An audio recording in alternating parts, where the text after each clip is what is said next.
Okay, so this is going to be a little bit shorter of a video. I just want to show the results of my last one. You can see the size of the file Lorentz-Transform.gif is 3.75 megabytes.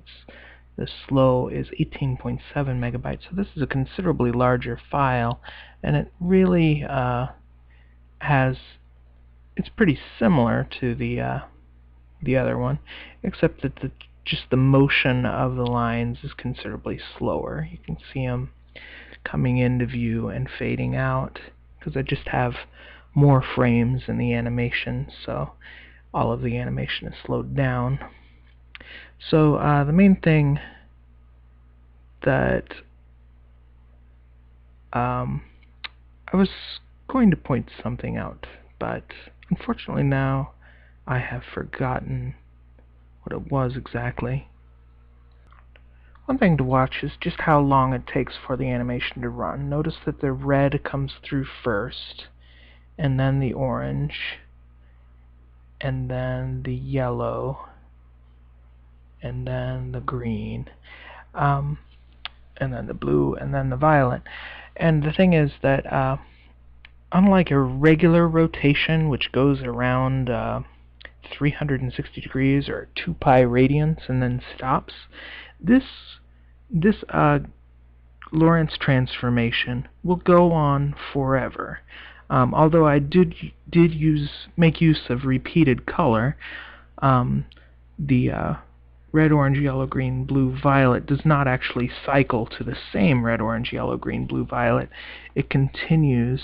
So as you're getting closer and closer to the speed of light, that's essentially what's going on.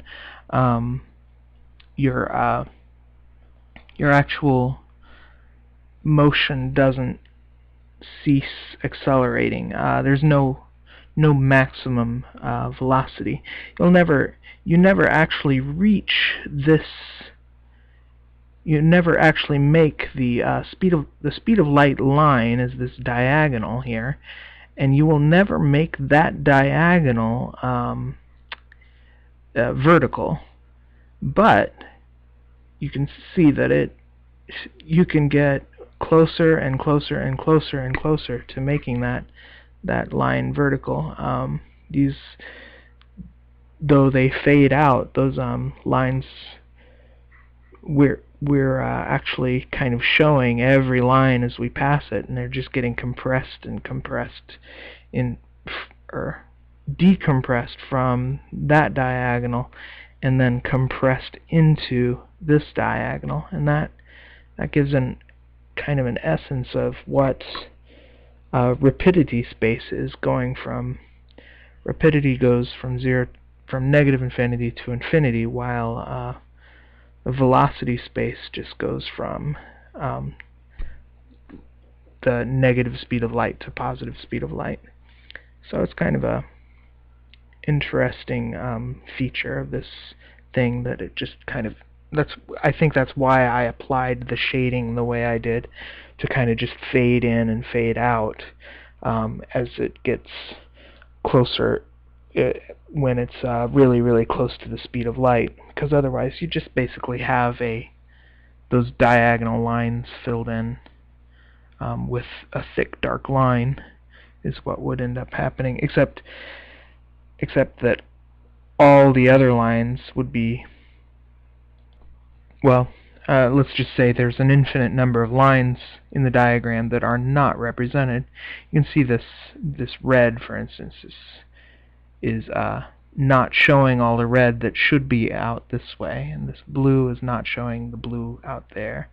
The green, you can see this green has a last line right there. Each one doesn't go out to infinity, just goes out to like maybe 10, 15 squares out. You can see the corners kind of coming in. But if if I showed the entire coordinate system of each reference frame, you would see the you would see it go out for infinity, and it would be very crowded out here, because because it would just become really dense blue all over instead of really dense blue just along that diagonal.